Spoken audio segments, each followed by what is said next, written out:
Welcome to Hail Varsity Radio, the voice of Husker Nation. Insight, opinion, expertise, with the biggest and best names talking Nebraska across the state. Join the show on Twitter at Hail Varsity and at Schmidt_radio. Call in at 402-466-ESPN or 1-800-825-5865. Here's Chris Schmidt.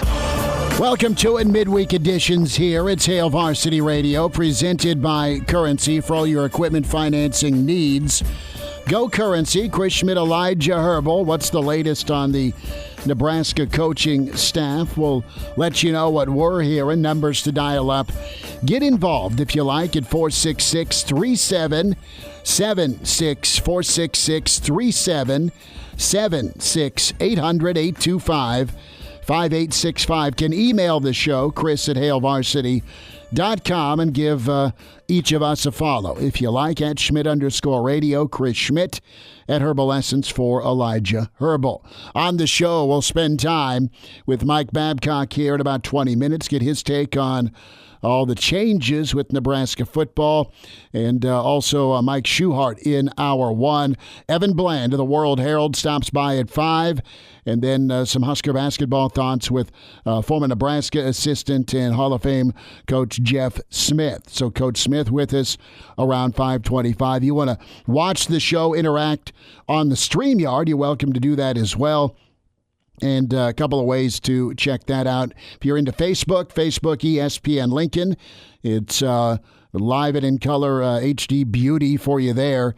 The ESPN Lincoln Twitter handle, and then the Hail Varsity Radio Twitter handle. Follow that to get all your updates and info. Also for Coffee and Cream, weekday morning 7 to 9 at HVarsity Radio is where you follow the show on Twitter. So Brennan is already in.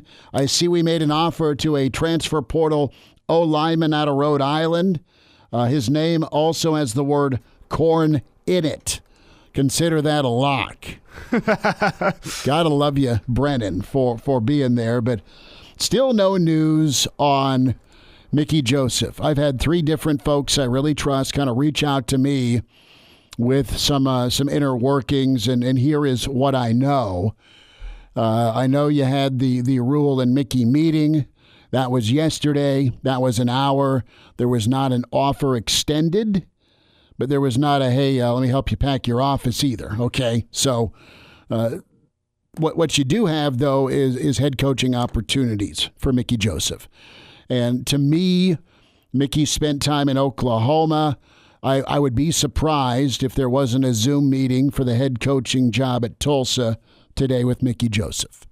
So Mickey is weighing his options there. Matt Rule's moving forward, trying to fill out his staff.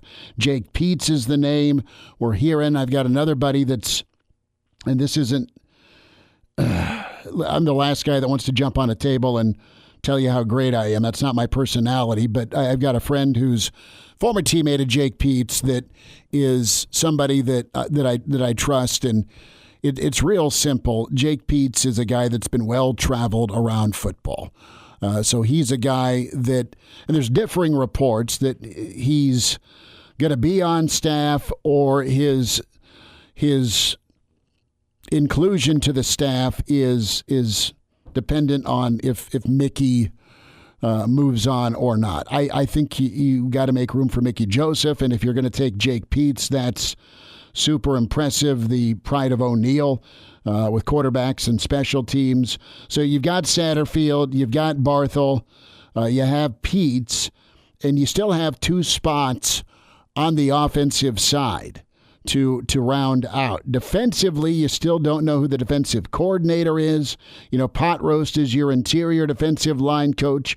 Evan Cooper is your secondary coach, and Ed Foley is going to be your special teams coordinator. You know, the strength coach, Omar Hales, is your personnel and scouting guy. So you have 4 spots left right now, and one of those has got to be offensive line. Also, you have one more spot from a defensive hire, which can be defensive ends, okay? Are you able to go get Robinson from A&M? That's a name to look for. Do you look at a guy like Barrett Ruud because of what he's been able to do? He's an in-state guy. His linebackers have played well. And Elijah, you need an in-state / 500-mile radius guy. And your coordinator can also coach linebackers. But to me, your defensive coordinator may end up being the former Georgia Tech head coach that already rocked and rolled with Rule before. And defensive hire, I mean, Robinson's a solid get if you can land him out of A&M. Offensive line-wise, though, where do you go? Do you go hire the best? I don't have names. You know Raiola's here. Are you going to read into a tweet and an offer earlier today that included Donnie Raiola on it?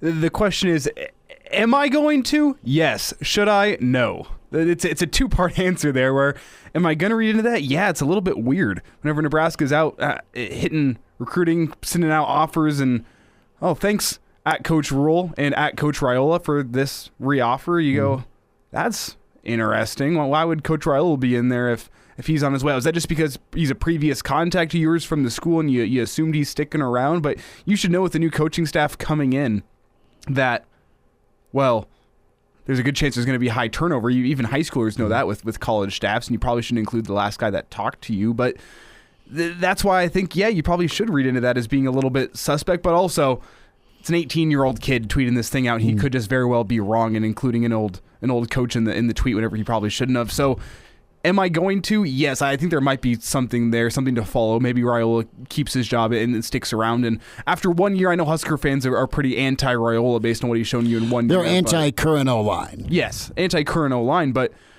I'm not sure that you saw enough from Raiola through 1 year to be able to say this is the guy, this isn't the guy. It's the same thing we said about Mickey in terms of you got to evaluate the talent that's in the team look and at in the the context, room. Look at the situation. And was Raiola doing all he could? And I mean, sitting from my perspective, I thought the offensive line got better, at least in pass protection as the year went on. You saw improvement there. The running was still poor to very poor, but bad. Yeah, you have to know what the strengths are within the room, and if that's just not a strength, I mean, are you going to be able to turn that around in 1 year? I don't know. I'm not going to go on a limb here and say I think Donovan Raiola is coming back, but I think there is something to follow there and something to watch, because that one individual tweet being just a little bit weird kind of set off an alarm bell within my head of maybe Raiola is sticking around. Here's what I'm going to stay on the offensive line here for a moment. I mean, if I'm hiring offensive line, I go ask John Garrison what he wants to get him out of North Carolina State. He's already coached here. By the way, he always killed it in surrounding areas. He's a native Kansas City, and he was a good offensive lineman, obviously, at Nebraska, really good assistant coach at Nebraska. He's been here. That's just where my mind goes. Garrison's a hell of a good offensive line coach. He's produced draft picks since he's been at NC State. So you could do way worse. Do I know the full story on Raiola? I don't, because of the injury situation he was working with. And with him and Whip, I mean, that was square peg, round hole. And for both guys. I mean, Whip's going to want to throw the ball 4,000 times and sprinkle in a little run. Nebraska, did they emphasize the run enough ever to be good at it? When you had to run it, you could run it? No. And Elijah, I mean, you had offensive linemen this summer have to kind of recreate their body and then bulk back up for the Big Ten. And it was a little bit problematic. And then you lose Nuri. And then you lose Teddy. And then you're asking Turner to go back to left tackle that he hasn't worked at for a while, since last year. But he also spent time at right tackle. He's been hurt or there's been COVID. So he's not had a chance to settle in and just develop at one spot. And then you got Benhart that's you're still working with, because physically he was the number one offensive player in Minnesota. Okay, so that's who you go recruit. That's who you go get. The guy has a bunch of starts under his belt, and you keep working with him to get him as good as he can be. You moved on from Hunter Anthony's trial, and you went back to Benhart. So could new eyes and a new coach make this line better? Absolutely. But do you like what you have in Raiola? And I'd be surprised if Rule doesn't go somewhere else for the offensive line. I'd also be surprised, but I don't know. It's definitely something to evaluate, because you can sit back and go, well, Rule being an NFL guy, maybe he heard good things about Raiola through the pipeline. Maybe he's got good references, and Rule can sit back and go, well, you know what? If the offensive line's the number one priority, we can keep him around, and then I can go tag team the offensive line work with Raiola. And I know being the head coach, you have other responsibilities, so you're going to need another primary guy. But I could totally see Rule saying, you know what? I like Raiola. I think he's well respected. I think he can do something with this. And then with my watchful eyes over this offensive line as well, maybe we don't need to go elsewhere. Maybe we can stick or keep a guy around in Raiola, because he fits that bill of what he's been preaching and what he's been showing with his staff, of Raiola being a young guy, a little bit inexperienced, has that hunger, wants to get this thing right. If Raiola fits the bill of what Rule's been laying out for his assistant coaches, it makes a little bit of sense there. It makes a little bit of sense. I do think Raiola, among those assistant coaches, along with probably Root at linebackers, another guy who is currently a little bit up in the air, those are the two names that I think fit the bill of being a young guy, a little bit inexperienced in terms of Power 5 position coaching. But if Rule sees the hunger in those guys, you can definitely see potential there and say, you know what, I think these guys are going to fit in like a glove with the rest of my staff. Well, the reality, too, is Rule has moved quickly. He has acted quickly, and he has a really good coaching tree that he really trusts. They're young, they're energetic, they're pretty dynamic. They're guys that have been with him either at Temple or at Baylor, and maybe a smattering in the NFL. So that's the reality, and we'll see where the offensive line ends. You have Jamie chiming in. Tulsa looks to be going with their interim coach, who's also an alum. I don't know who is Tulsa's interim. Forgive me, I'm supposed to. I don't. But I know Mickey had a Zoom, or was supposed to have a Zoom for that head job today. So best of luck to Mick, because I think he wants to be a head coach. And your consolations, maybe coming back to Nebraska or finding a new staff. And if the consolation is getting back to Nebraska, it's coming back to Nebraska and most likely being paid pretty handsomely to do so. No, and that sounds bad, but if you got a taste of being a head coach and you did a good job with it, absolutely go get paid, first of all. And I think the Tulsa number is $1.8 million. I mean, that's what you're going to get in Conference USA. I was looking at Dion's salary as well, right, at Jackson State, and Dion's got a 4-year deal worth $300,000 a year. So how bad do you want to be a head coach? Bad enough to get your pay cut in half, or worse if you're maybe in line for another big bump at Nebraska to come back. So you've got 2 offensive spots remaining. Offensive line's got to be one.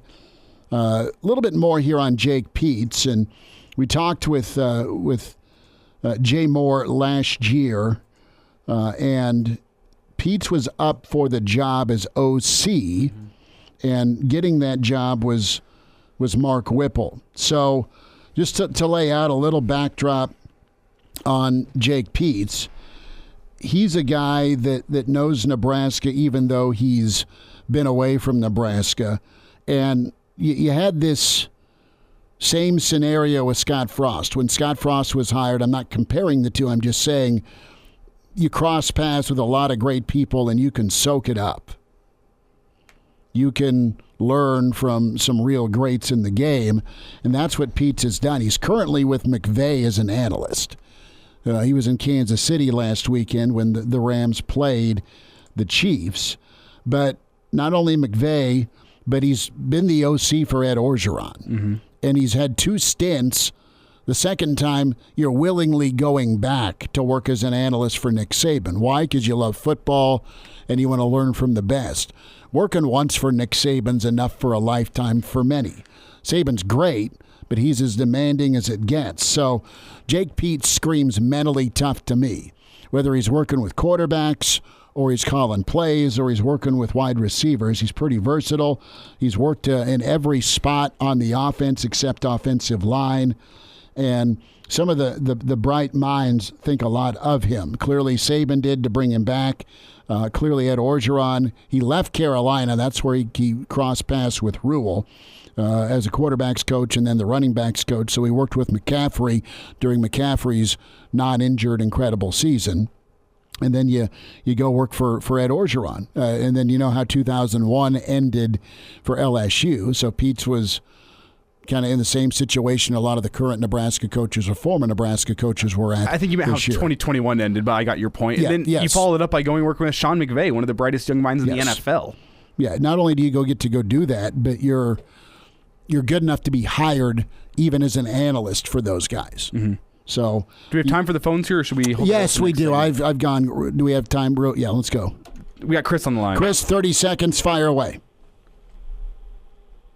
He must have just got sick of waiting. Chris, sorry about that, Chris.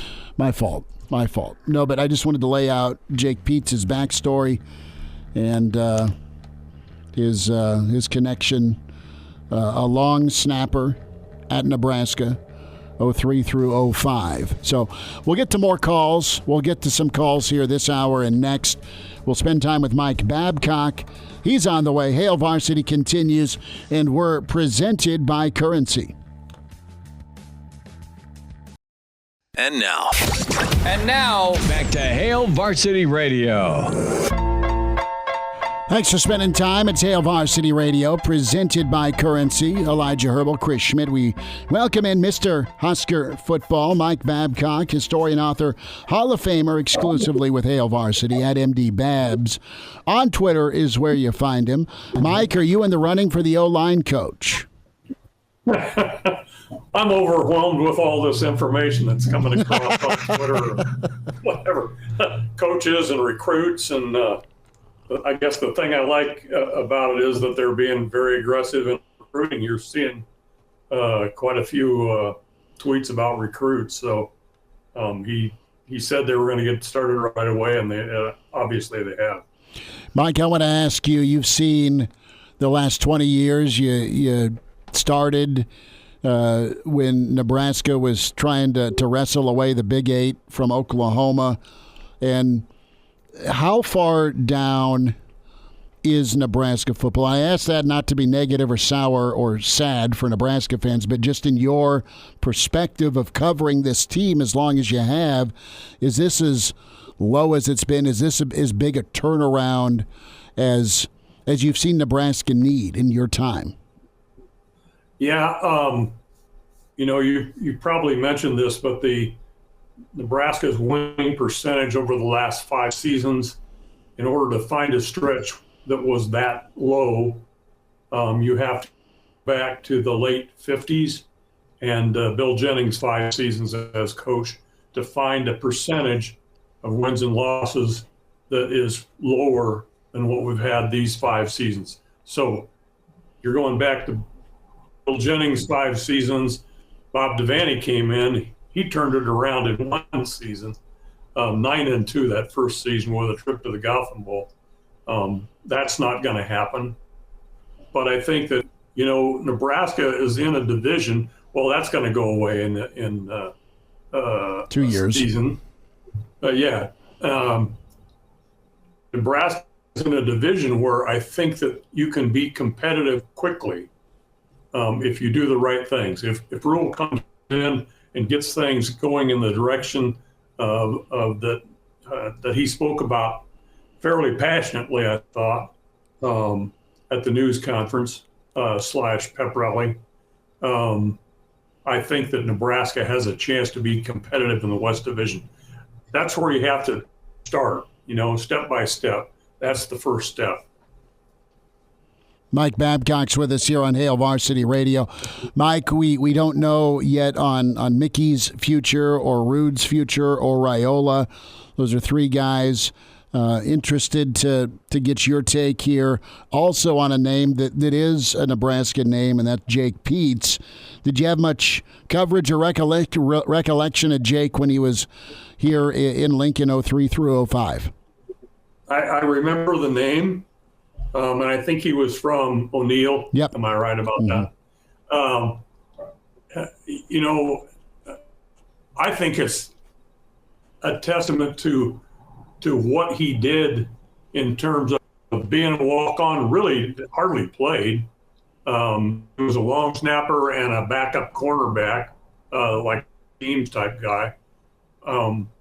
But I think that shows, it's a good reflection on the program of what they did then, regardless of what you think about the coaching at that time. I think it's pretty cool, actually. I had to look up and see where he'd been the coach because I didn't even realize that he was involved in coaching. But I think that Nebraska background is going to come into play, and obviously he's somebody that really learned the game and understood it because he didn't get an opportunity to play that much. So that's a big one as far as I'm concerned.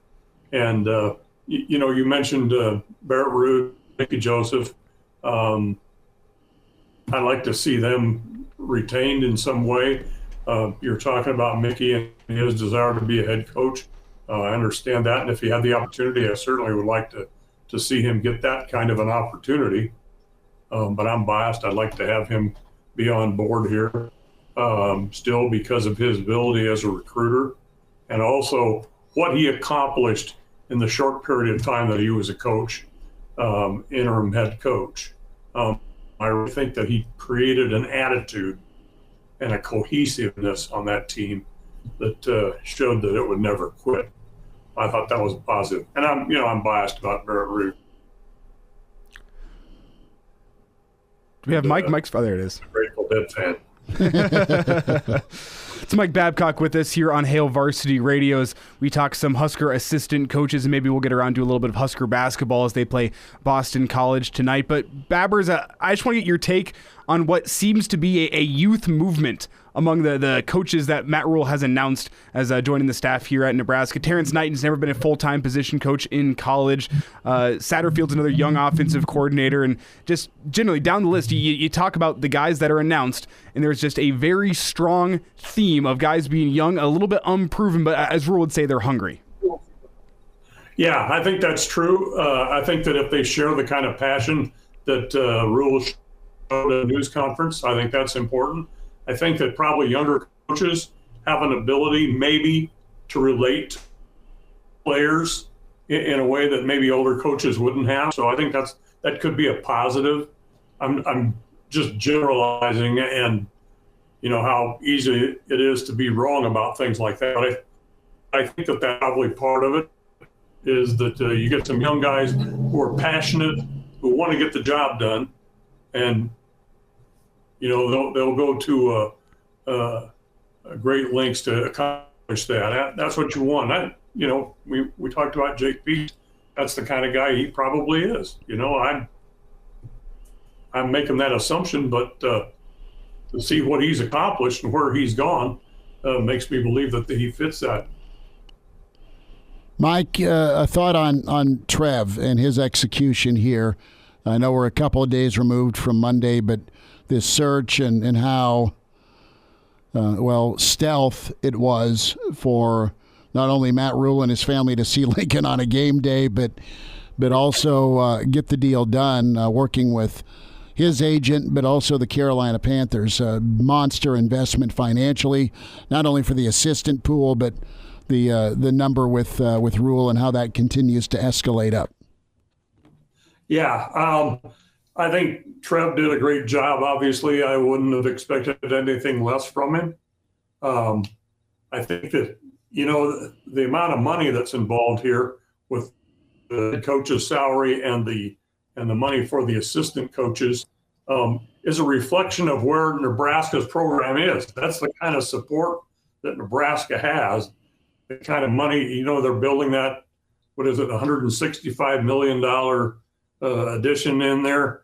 Nebraska has the money to do the job.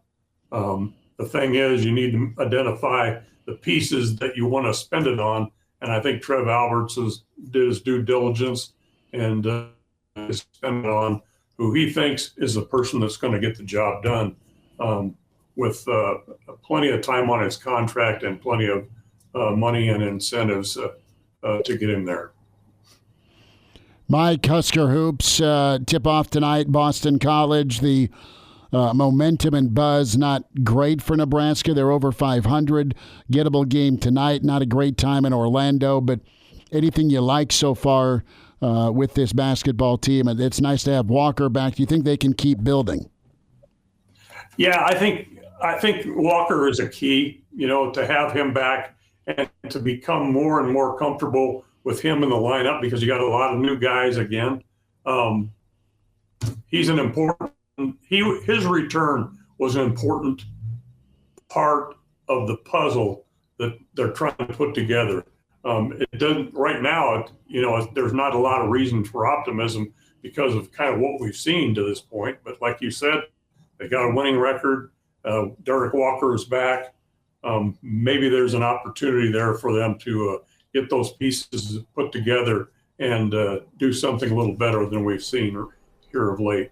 Mike, Creighton looms on Sunday, and I guess my main take from that is we'll cross that bridge when we get there, and let's focus on Boston College first. But you look at Creighton on Sunday, and there's been some gettable games for Nebraska over the past 5 years with Creighton, but this doesn't feel like one of those gettable games, just with where this Husker basketball team is at in terms of the Fred Hoiberg era and where Coach McDermott has led this Creighton basketball team to.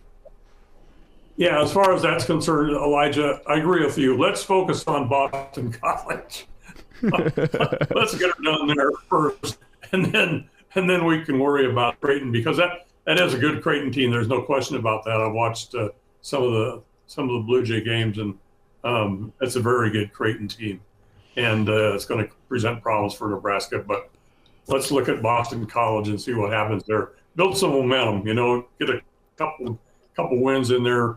Build some momentum going into that Creighton thing. That is going to be a real challenge. Well, I think Husker fans would be happy if you just don't get the floor washed with you. If you can remain competitive for the better part of 30 minutes against Creighton and maybe they pull away at the end, I think Husker fans will be satisfied with that. Agreed? Elijah wants a cover. That's what Elijah's angling for. Is the line going to be like 25? I have no earthly idea. Seeing that line is going to scare me. Mike, how about this? Week 2 in Boulder, Matt Rule versus Deion Sanders. You good to hang out with Coach Prime again? It's been a long time since the Fiesta Bowl, brother. Yeah, boy, has it. With the changes in the Big Ten too, in the West, it's going to be an interesting next season. A lot of people coaches are going to be in positions where they need to prove some things, and Coach Rule's right in the midst of it. So, yeah. Let's get her done. Let's see what happens. Well, we are taking you to Boulder, whether you like it or not. We are taking you to the old Buffalo. Can we go early and see the Grateful Dead concert? Yes, done. We'll stick around. We'll just make a trip from Minneapolis and just beeline to Boulder. Yeah, we'll make it happen. Mike, appreciate you, bud. Thanks for jumping on with us. Thanks for having me, guys. There he is, Mike Babcock. Babbers gets it handled. Go see the Dead and then go see Nebraska. Well, I've been trying to cross some things off my sports watching and just life bucket list. I think a Grateful Dead concert's on the bucket list. I'm not a huge Dead fan. I think it's a Grateful Dead show with Mike Babcock. Yes, that's it. When you combine the two, that's now on the bucket list. And Babbers, and he'll say, "Hey, Coach Rude, what are you doing?" Right? Go with Barrett and Babbers.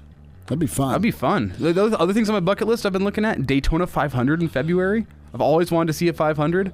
Okay. And then, the far-off bucket list is a Super Bowl, but... Well, it's in Arizona this year. A reminder, if you like what you're hearing with Hail Varsity content, subscribe. $10 off when you use the code GBR. Log on today, hailvarsity.com/subscribe. Mike Schuchart's on the way. And now, back to Hail Varsity Radio.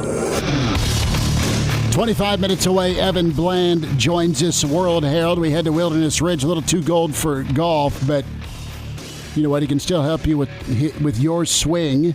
Mike Schuchart, Wilderness Ridge Golf. We'll talk some ball with Shuey as well. Mike, good Thanksgiving. Thanks for the time, bud. Glad to be on. Absolutely. Good to have you on. What do you think of all the new hires and the new look Nebraska? It's incredible. Super excited. You do sound like it. You sound super happy. I'm very happy. First time I've been excited for about 20 years. So. What are you excited the most about? What do you like about Rule? He said one thing in his press conference that I was really excited about. He said that he doesn't want to be just the coach at Nebraska. He wants his family to be basically part of the community. You know, he wants to come here. He wants to live here. He wants his family to embrace it. He wants the community to embrace him. So that was the thing that impressed me the most. You know, he's not one that says, leave my family alone. It's like, no, we come here to be part of this community, and we want to be part of that community. So it's a true Nebraskan, in my opinion. That's the way we are. That's the way we view things. You know, it's just not somebody running a football team. It's a culture. The whole community is involved, and he wants to embrace that. And I was very impressed with that. He also loves golf. Does he? Yeah. Somebody asked me that the other day, and I said, I don't know if he plays golf or not. Yeah, he kind of referenced I could have been playing golf in Charlotte, or, you know, get back in it. And I would imagine he took his sticks with him to Ireland while he was getting a little bit of breather post-Carolina. Love it, man. So he's got an open invitation out here whenever he wants to come out and play. That's awesome. That? Well, he also said he doesn't own a pair of a set of golf clubs. What? Yeah, he said he likes golf, but he doesn't own a set. Really? Yeah. Oh, I can hook him up with something. Yeah. So we can make that happen. Free invitation. Mike Schuchart will help you putt for dough and putt for dough. I love it. I love it. Right. Shuey, let's get into some of the coaching stuff. And you've coached for a number of years, and you understand the profession.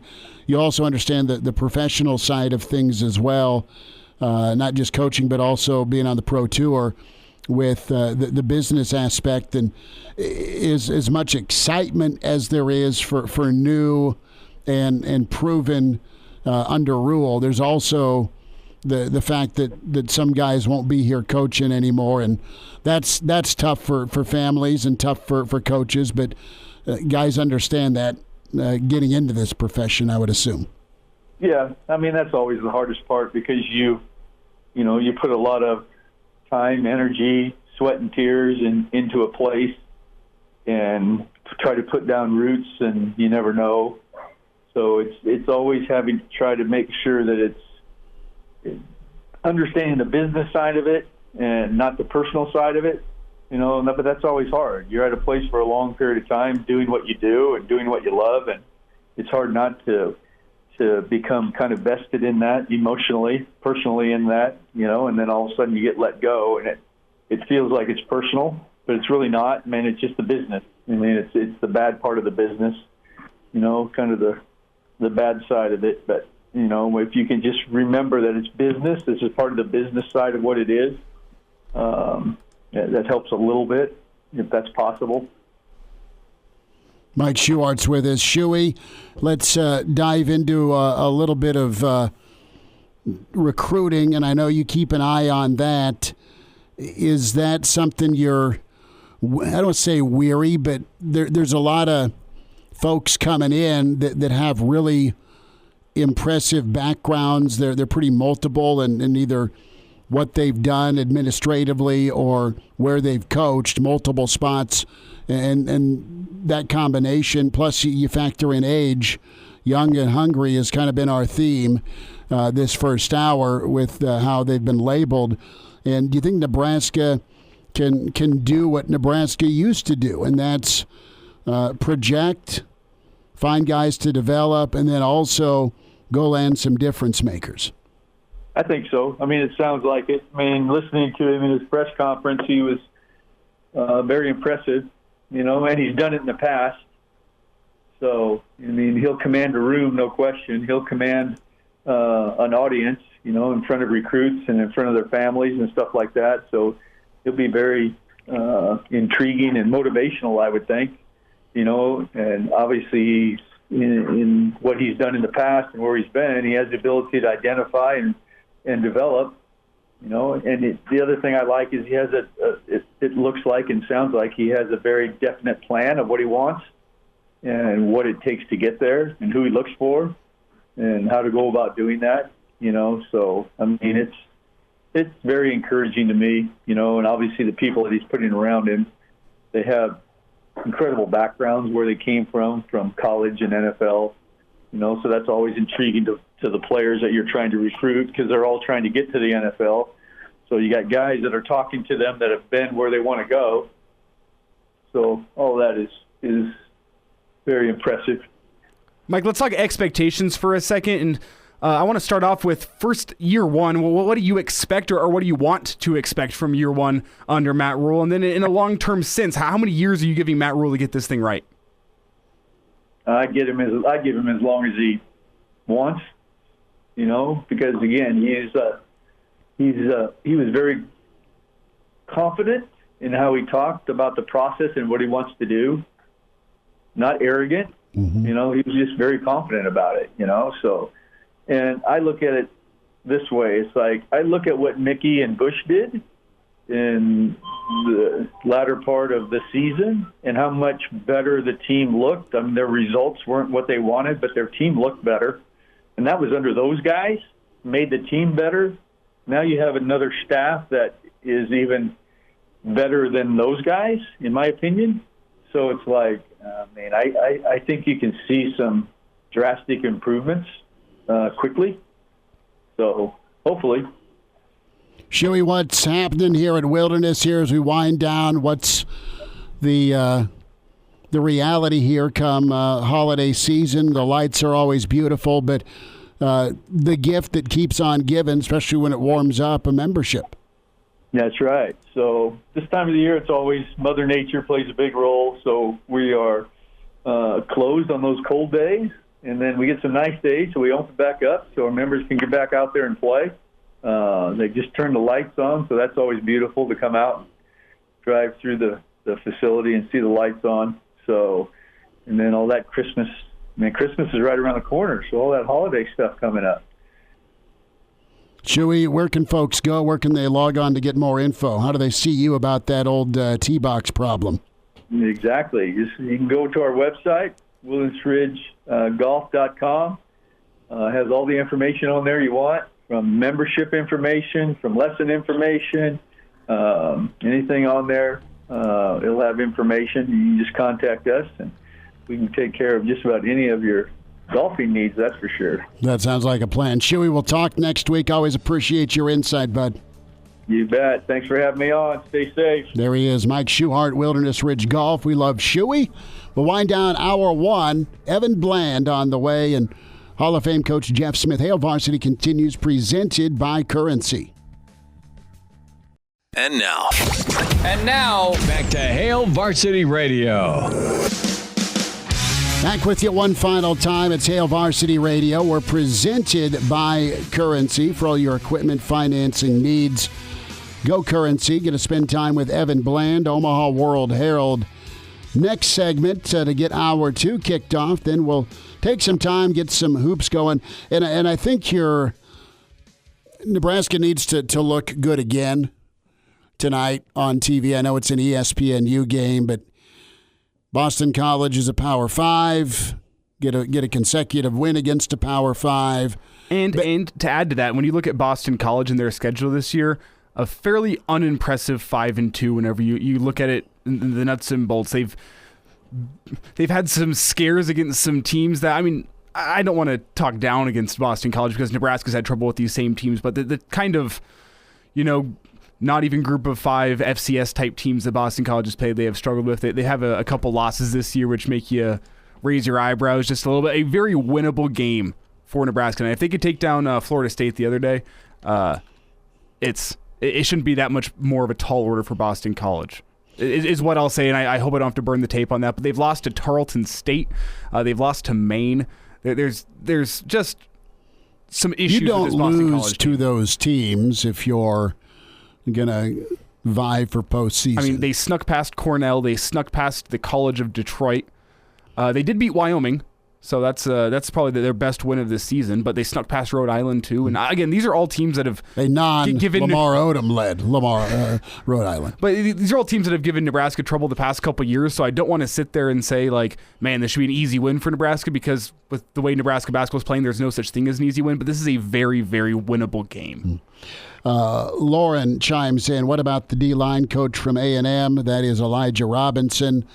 Listen, he'd be a monster get. I have no doubt. Some rumblings today I've heard, though, that it seems to be that will not be happening. Because I think his number is 585. I mean, I think that's what he's making at A&M. He's one of their top recruiters. They have printed defensive pass rush specialist, Myles Garrett specifically.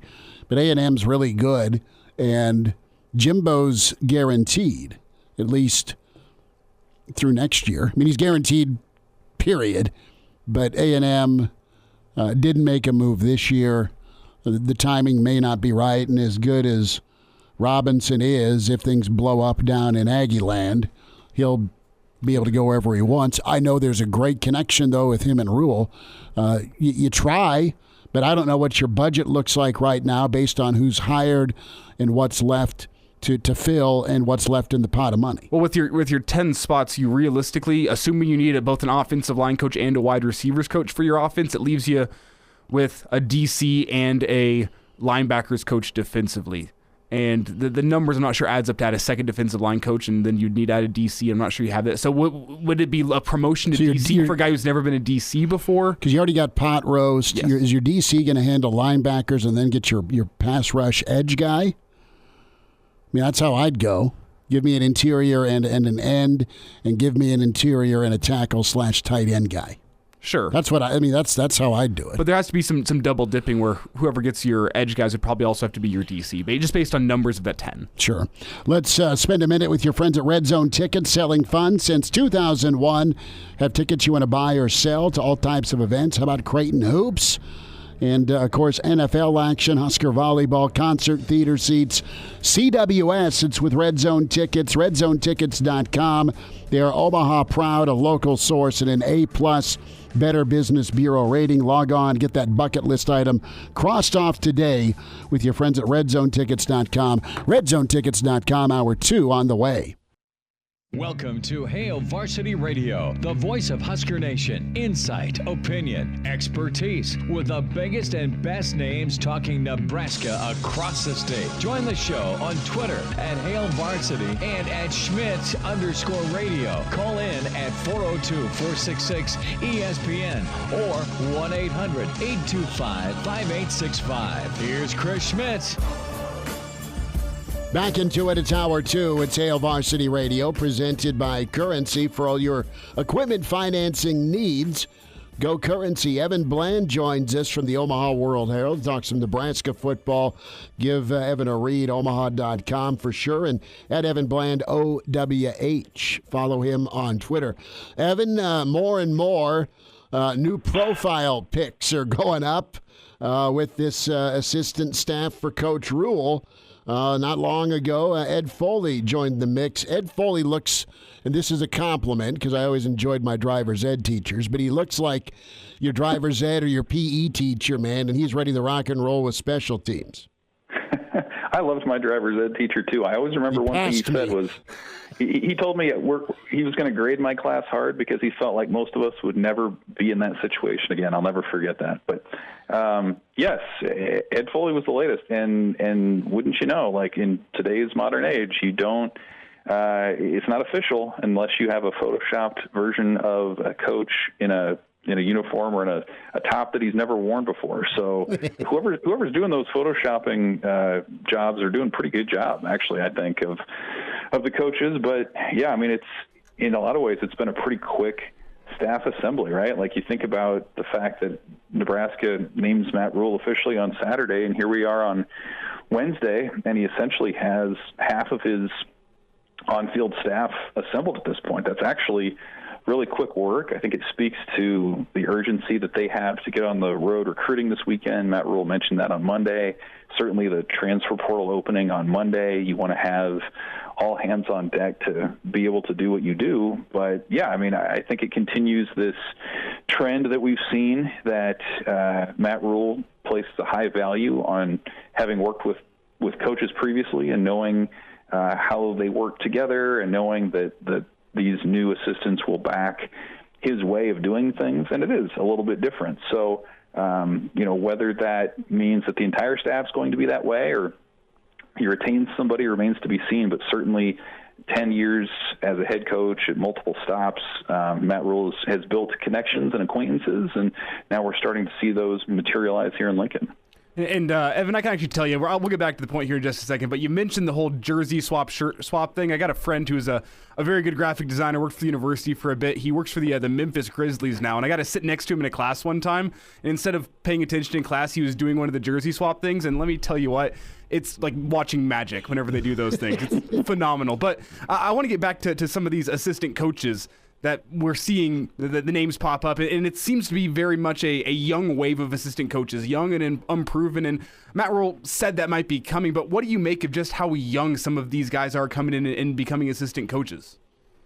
Yeah, that's a great point, and it's funny. I mean, I'm in my mid to late 30s. Most of these guys are kind of the same way, and it's interesting. I mean, you look at some of their paths to this point. A lot of them coached maybe at some smaller schools. Maybe that was at Temple. Maybe they got their first sort of big break at Carolina when Matt Rule was hired on there a couple of years ago.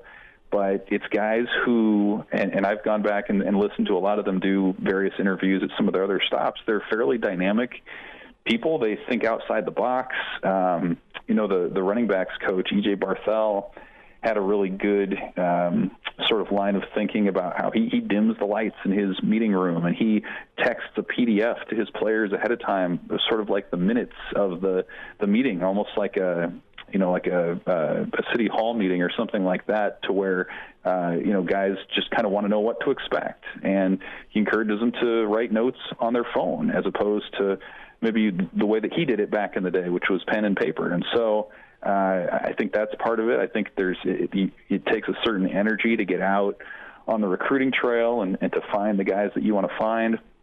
You look at the classes that Matt Rule's staffs have had at his previous stops, and they've not just been sort of regional. I mean, they have gone out and found guys from greater distances too. And as we know, at Nebraska, you can't get in your car and drive around and fill your roster based on guys that are, a few hours away like you can in other parts of the country. So it's a different approach, I think, than we've seen a little bit. I will say, having looked at some of Matt Rule's history with his staffs, he has often had an eye for finding young coaches in sort of the way that we talk about identifying recruits.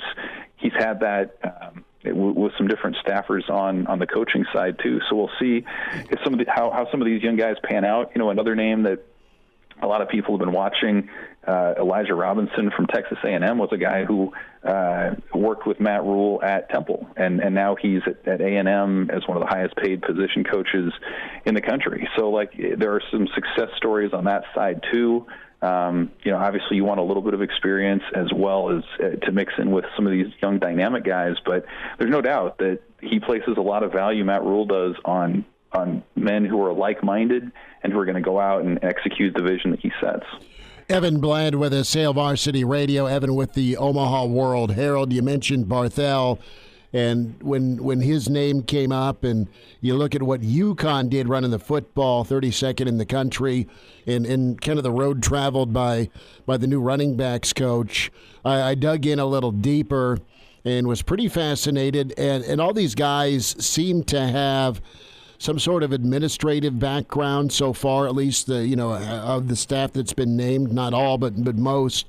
And Barthel with his time as recruiting coordinator, and I was wondering, well, how does he go from being at Penn State for a season to a lower level? And then I found out he had a position at Baylor just end up falling through. He's supposed to join Rule down in Baylor, and that didn't work out. But James Franklin has been right there a lot of years in recruiting, and for Barthel to have that under Franklin in the Big Ten, also being at Rutgers for a time, there's one of your Big Ten hires. Is Barthel a name that and resume that impresses you? Do you think he can bring what he's been able to do to Lincoln? It seems like it.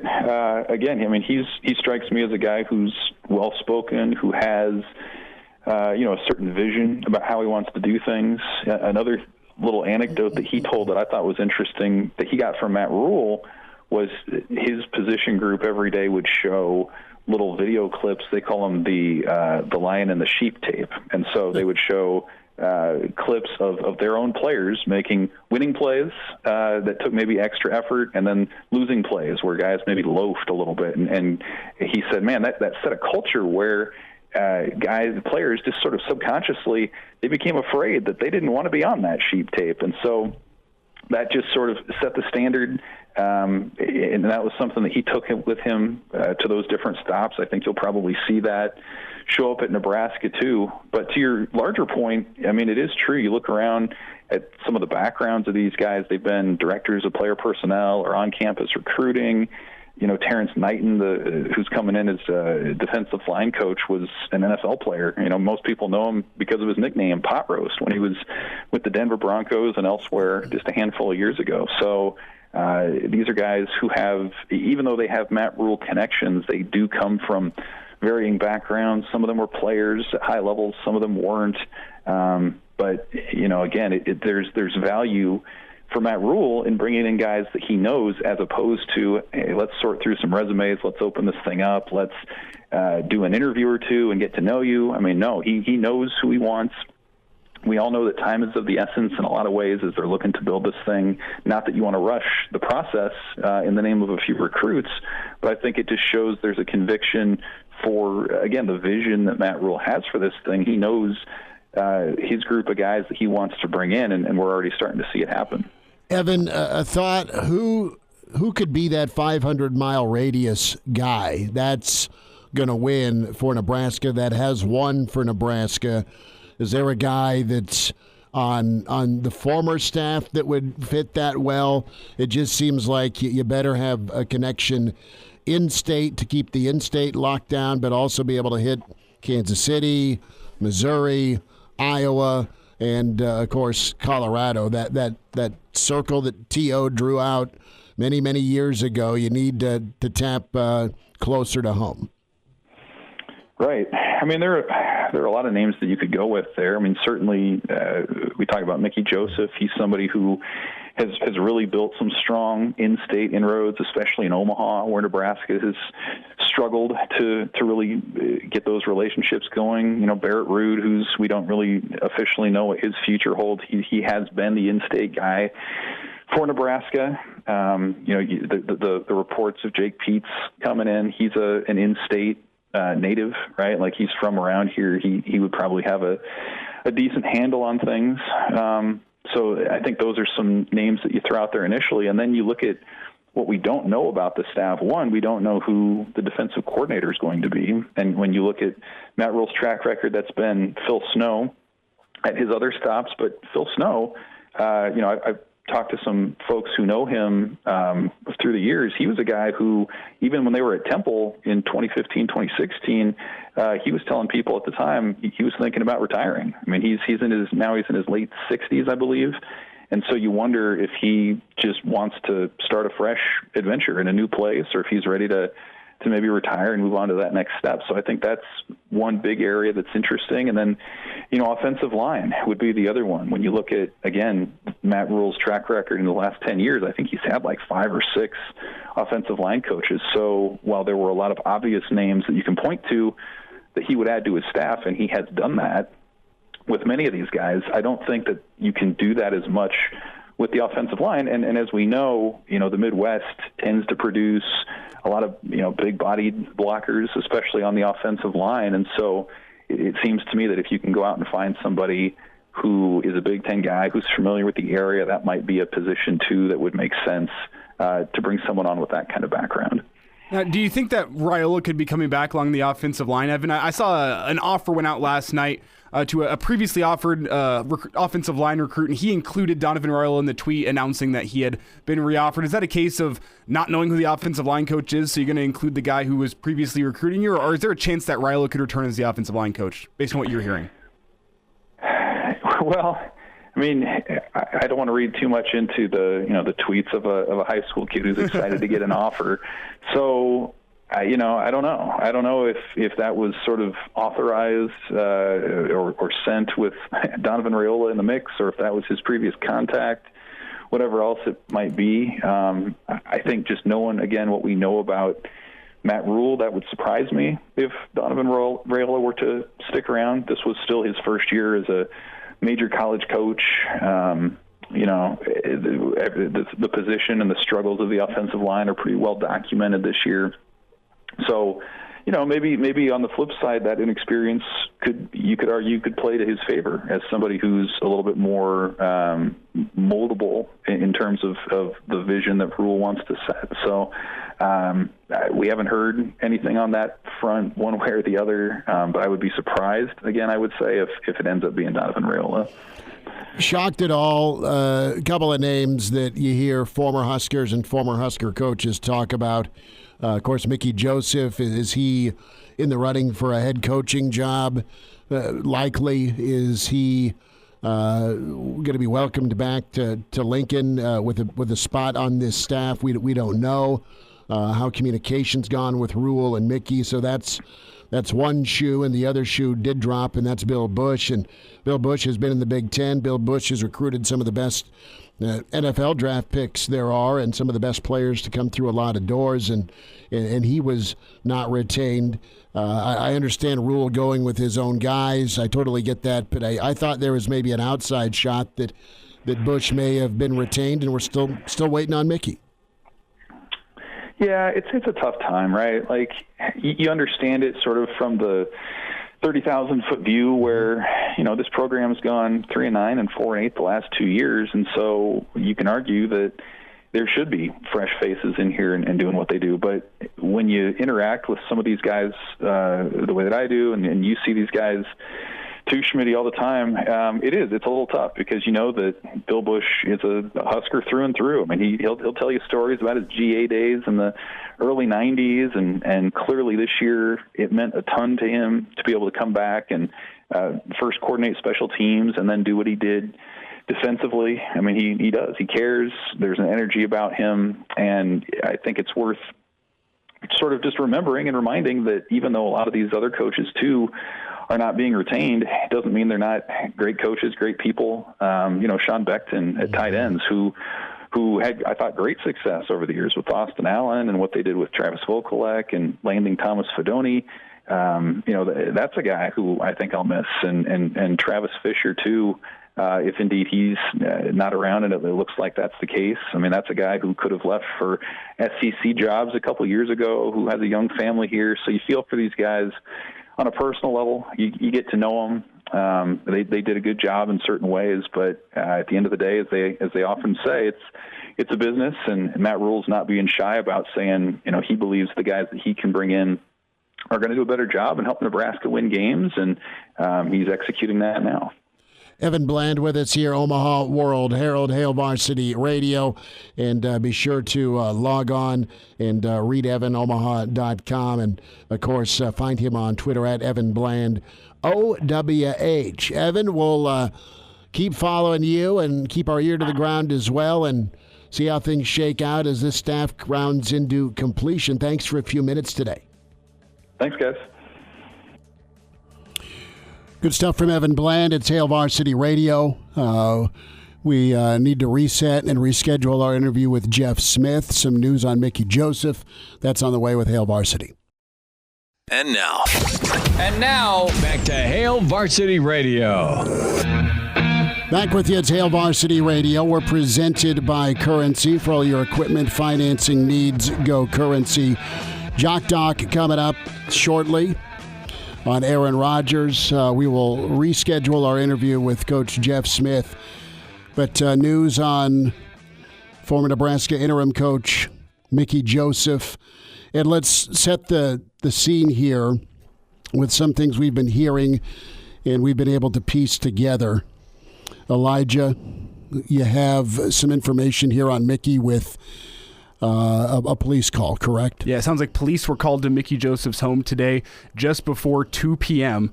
On what was a domestic violence call. And you are now receiving what sounds like confirmation that he was taken into custody? Yes, Mickey Joseph in custody in Lancaster County Corrections. Lincoln Police will be putting out a press release in a bit, about an hour or so, but that's the latest news we have. Mm-hmm.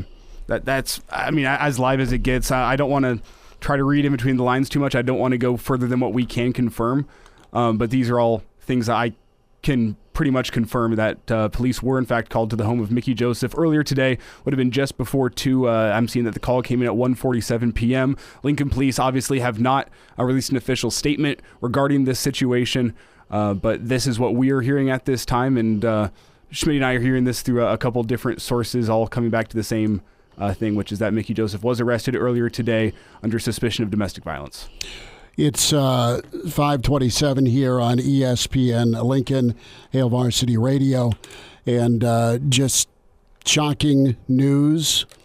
And you want to get the information out. You have a guy in Mickey Joseph that is somebody that has been up for a job, an interview, and now this is out, but more information coming with a statement here from Lincoln Police Department here, a press release coming out.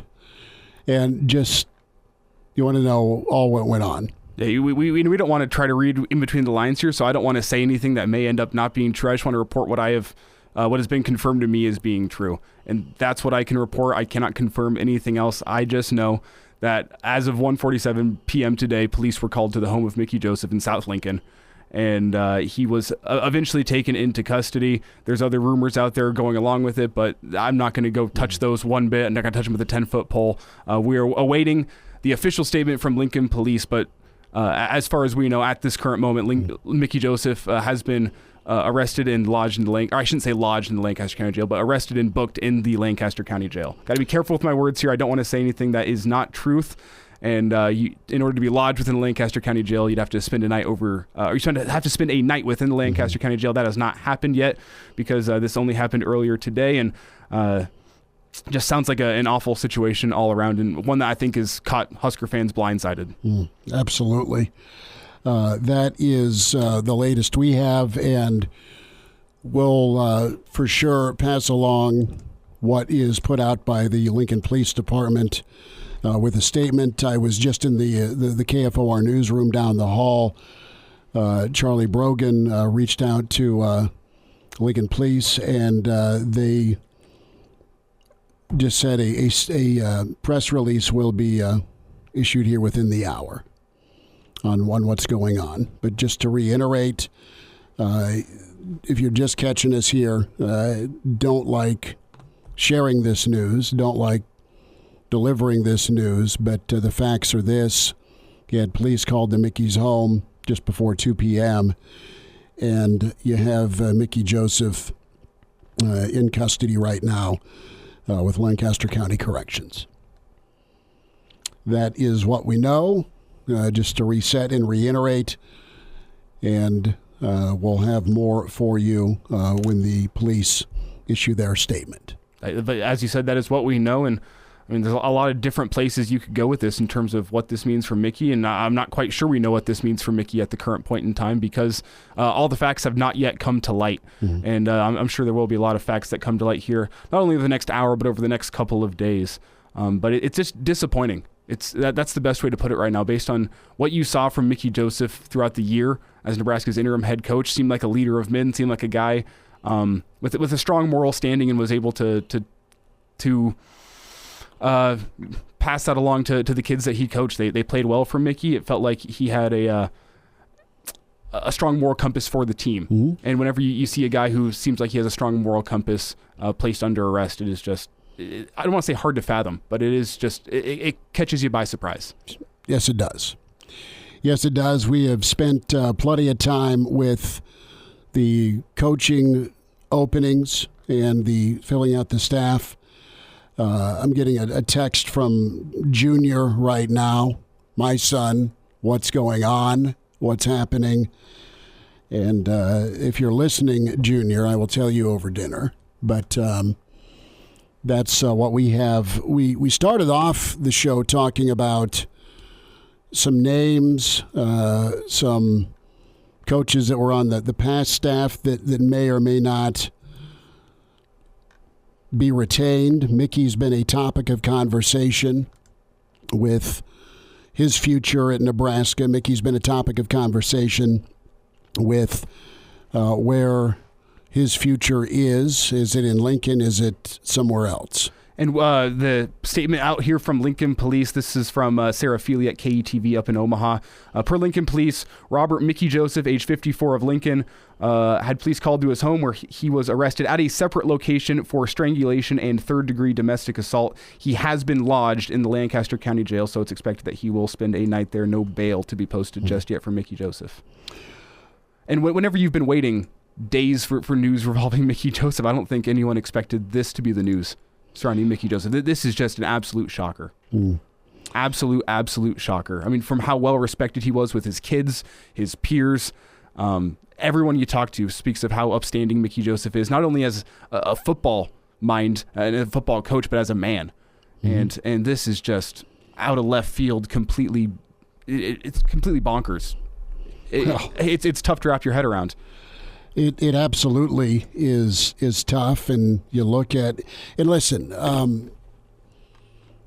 This situation is just flat out sad. Okay, and you have a situation as KETV posting the mugshot here. Just to reiterate with what KETV has posted, Sarah Feely, you have Mickey arrested at a separate location, and the strangulation listed here, third-degree domestic assault, and just to reiterate, lodged in Lancaster County Jail. Not to repeat, but you may have some folks tuning in because right now people are wondering what's going on. And you go from 24 hours ago to a meeting about Nebraska. You have a potential interview, as we're talking yesterday, with a couple of different writers. And those writers, along with us, are, hey, he could end up at another spot. Now you have a mugshot posted, and you have this statement from Lincoln Police. So, just sad. And I do also want to make one thing clear that it's almost the innocent till proven guilty thing. I don't think that you want to try him on the court of public opinion. And right now, the court of public opinion is bad. He's been arrested on suspicion of strangulation and third-degree domestic assault. But it's hard to put into words what I'm feeling right now. It just does not seem to line up with everything that we have heard and what we know about Mickey Joseph and our interactions with Mickey Joseph. It just does not line up with what you expect from a man of that, at least what we've heard, by all accounts, upstanding character. And comes as a shocker, but I can read the full police dispatch for you. Just got it as well. On Wednesday, November 30th, 2022, at 1:54 p.m., officers were dispatched to a residence near South 34th and Tree Line Drive on a domestic disturbance. Upon concluding the investigation, Robert Mickey Joseph, age 54 of Lincoln, was arrested at a separate location for strangulation and third-degree domestic assault. He has been lodged in the Lancaster County Jail. Statement from Trev Alberts just came down, sent out to us here. And the following statement here from Athletic Director Trev Alberts, quote, "I was made aware of the charges against Coach Joseph, and given the nature of the allegations and based on university policy, he has been placed on administrative leave. We'll have no additional comment at this time," end quote. So Mickey Joseph is on administrative leave right now, per Trev Alberts. And that's where things stand. So crazy 24 hours, and you feel sad about this whole situation. And while you could dive into what this means for Mickey, what this means for the football program, I want to first just say the thoughts and prayers of at least myself, and I'll probably say Hail Varsity Radio as a whole, are with the Joseph family at this time. Just the public nature of the job makes this a very complicated and delicate situation for Mickey and for his family as well. This is just heartbreaking all around. I've said that a couple times here during this segment, but it's just an absolutely heartbreaking story. And I guess the first place your mind goes is, I hope it's not true. Yeah, absolutely. I hope it's not true. You hope it's not true. You hope that Mickey is exonerated throughout a police investigation. But right now, the facts of the case are just sad, hard to read at times. Very much so. Can send an email in, chris@hailvarsity.com. Reminder with your friends with the Nebraska Department of Highway Safety Office. The time is now to get buckled up, and a reminder to get that ride share, and don't get behind the wheel. You drink, you drive, you lose. 1 out of every 3 fatal crashes in Nebraska involves an alcohol-impaired driver. Why take chances? If you drink, don't drive. And this message from the Nebraska Department of Highway Safety Office. Switching gears and topics as we'll sit down with our friends at Nebraska Orthopedic Center, Dr. Brandon Seifert. We will get the latest on Aaron Rodgers, his rib injury, as we always do. A great segment that's been going on for over 15 years here in this time slot with the Nebraska Orthopedic Center at Jock Doc Wednesday. And we'll wrap up the show with any more news and additional information on Mickey Joseph's arrest. Hail Varsity continues. We're presented by Currency. He's in his 30s, but sounds like he was born with a stogie in one hand and a brew in the other. Now, say my name. It's Schmidty on Hail Varsity Radio. I got the body of a taut, preteen Swedish boy.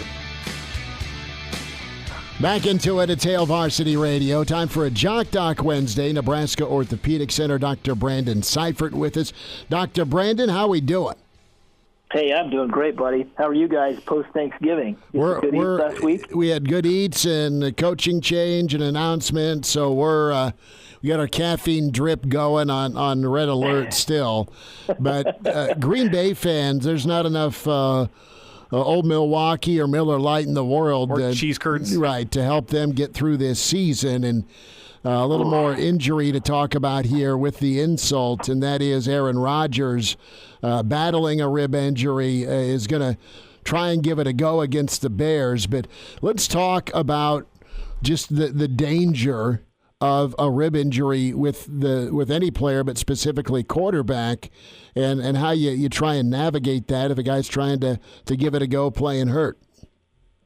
Yeah, absolutely. And so, the first thing with those folks is taking them down that kind of workup protocol. So obviously you think about most common way you're going to get this is either obviously that direct hit from, a big linebacker, or more often than not it happens when you get hit and you go down and you kind of get slammed down onto the turf and the ground and that player lands on top of you.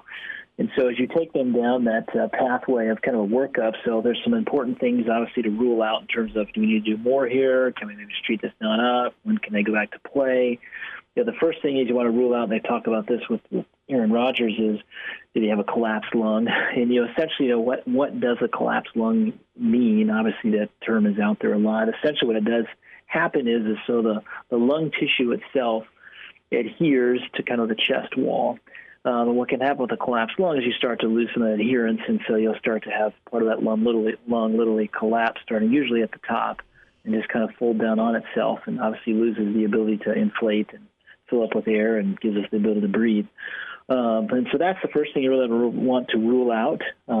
Fortunately, not a very common thing to have happen, especially in sports, but it does happen, especially some of these violent hits. You have to be careful with that. And so that typically is an X-ray. Most of the time you'll see it on an X-ray. If it's more subtle, then you have to do something like a CT scan to look at that further, CT of the chest. And then if that's normal, looks okay, then obviously the next phase is looking for, a rib fracture. That's more for kind of thinking about, long-term prognosis, how quickly can we get you back. Once you kind of get into the fracture zone, things obviously just hurt a lot more. And then the third thing would just be making sure, obviously, from a respiratory standpoint, you can breathe well and move well. And those are kind of the phases you kind of are the diagnostic pathway you want to walk down with these folks when this first happens. Dr. Brandon Seifert with us, Nebraska Orthopedic Center at Jock Doc Wednesday. Aaron Rodgers, his rib injury. Dr. Brandon, you laid out the possibility of a collapsed lung when you have a rib injury, but your ribs are around a lot of other pretty vital organs as well. You get the wrong rib injury, it can really do some damage internally, aside from the lung you talked about. No, absolutely, Chris. Yeah, that's a good point to bring up. Is thinking about other types of intra-abdominal, intra-chest wall trauma. Obviously, there's cardiac things that can happen. Fortunately, extremely rare in contact sports, but more so, whether it's an injury to a spleen, injury to a liver, injury to a kidney, those kinds of things. When somebody takes that kind of violent chest wall impact, those are also things that you want to look at. And there's obviously some telltale signs that will present themselves as somebody is in that pathway. Dr. Brandon Seifert's with us here. It's a Jock Doc Wednesday here on Hail Varsity Radio. And Dr. Brandon, whenever you look at the quarterback position with this rib injury, is this a position that might be easier to play through this pain? Because I think back to Peyton Manning with the Broncos. If there was a free rusher coming at him, Peyton Manning did not take that hit. Peyton Manning just took a knee in the pocket and gave up on the play. And then if he ever, God forbid, tried to scramble on a play, he'd go 2 yards and then slide to the ground. It just seems like a position where you can really protect yourself if you're an experienced veteran NFL quarterback. Do you think there's a chance that we could be seeing some of that should Aaron Rodgers play against the Bears this weekend? Yeah, you sure could. Yeah, if he's, obviously from his perspective, athletic trainer's perspective, that's what you want to do. You want to protect yourself as much as you can from these hits. That's what's going to obviously bother him the most. And so, yeah, I think so. As a quarterback, that's probably the position where you can protect yourself the most from this. But also, somebody comes in fast enough, you could also really get blown up as well. But I think that's reasonable, and I think, this weekend it potentially is a go for him. I think he's going to try to push hard to do that. The hard part with these is, obviously there's the pain issue of it. If you get hit again there, that's loss of pain. If you get hit again there, that's kind of a second hit trauma to the area, higher risk of, having a collapsed lung, fractured rib. And then the third thing is just, the mobility piece of this is you think about how you use, some of the chest wall, the intra-abdominal muscles to kind of rotate and throw. That's going to hurt some and be bothersome some. You might have a little zip that comes off the ball because you're not able to kind of rotate as well. And so that's another piece of this you worry about. And then, of course, just the mobility piece in general, being able to run and be mobile when your ribs do not feel well. All those things play a factor in this for sure. Dr. Brandon, is ayahuasca a viable at-home treatment for a rib injury? I don't have a great comment on that one. I think the data's out on that. No comment. Good work, Dr. Brandon. But as far as numbing the pain, what are some options for the Green Bay medical staff and for Aaron? I mean, is that an area you can shoot up and numb, or is it more simple where it's Advil and ice? Well, if Tyrod Taylor's any indication, then no, you probably don't want to shoot that area up. Not well. You need someone with not my hands shake. You need steady hands. So that was what we're saying. Yeah, you sure can. That would be an option. Depends on obviously the size of the area, how much of that kind of widespread impact you're going to have with the injection. But you sure could. In fact, I'm sure that's something they've already talked about, and I would assume that'll be probably in their playbook for him if he's going to try to go this weekend. Do you give him a pitch count throwing the ball, of all people? Yeah, that's a tough call on that one. I mean, it is. I mean, they've been better when they've leaned on more of a run game, but he's still about as good as it gets with his mobility and his arm angles, and just he's a great quarterback. I mean, that's how you're going to, although he owns the Bears, we all get that. He's still going to need to score some points on Sunday. I know. That's the hard part, exactly, to your point about do you kind of have a really pre-scripted play plan for him just to try to protect him more. I mean, that does limit him and their abilities, especially with how they've played this year. They're going to need a pretty good game out of him. Yeah, that's a good question. I think you try to do as much as you can to protect him this weekend, and then maybe you kind of turn him more loose that following week when he feels a little bit better. So I think you're still pretty cautious with him this weekend. Yeah, Dr. Brandon, is Aaron Rodgers' age factored in here in recovery time and how long this could be nagging him? And he's no spring chicken anymore. He's not Tom Brady either, but does the age play a factor in the recovery time? Maybe a little bit here. I think probably the biggest thing for him is you think about all the shots he's taken throughout his entire career. This is probably a gentleman that already has a lot of scar tissue and previous trauma to his chest as well. And so that probably plays a role in maybe slowing his recovery a little bit. And so that's probably a little bit of a factor. Dr. Brandon, we'll do this again. Enjoy your weekend. Stay warm, and thanks for giving us a few minutes on another Jock Doc. Okay, fellas, you take care. Appreciate you. We'll wind down a Wednesday show and a little bit more information on Mickey Joseph and the statement from LPD. Hail Varsity continues. Miss us? Come here, brother. Give me a hug. Bring it in for the real thing. We're on call for you. Catch the podcast at hailvarsity.com, the ESPN Lincoln app, or download them on iTunes. Saddle up, partner. Back to Hail Varsity Radio. One final time, and this show's taken a turn with the news of Mickey Joseph, and he is on administrative leave. Just to reset for you, if you're just joining us or checking in or wondering what the heck's going on, you have Mickey Joseph. Let's reset the statement here from the Lincoln Police Department. And on Wednesday, November 30th, 154 officers were dispatched to a residence near South 34th in Lincoln on a domestic disturbance. Upon concluding the investigation, Robert Mickey Joseph, age 54, of Lincoln, arrested at a separate location for strangulation and third-degree domestic assault. He was lodged into Lancaster County Jail. While the Lincoln Police Department does not normally provide a news release for a domestic-related arrest due to the high-profile nature of the person involved, and in an effort to provide transparency on an arrest involving a public figure, notification of the arrest has been made. To protect the victim in the case, in compliance with the Nebraska state law, additional information, including the identity of the victim and any injuries, will not be released. So that is word for word from the Lincoln Police Department. You have a statement from Trev Alberts to reset that. I was made aware of the charges against Coach Joseph, and given the nature of the allegations and based on the university policy, he has been placed on administrative leave. We have no additional comment at this time. This news came down right around 5:20 tonight. There was some murmuring around 4:30 where we got some information. Mm-hmm. Elijah's a whiz with investigation, and put some facts together, reached out to a couple of sources, and then moved forward with this report. No joy in doing so at all. And then you have the police releasing their statement. We'll have more tomorrow on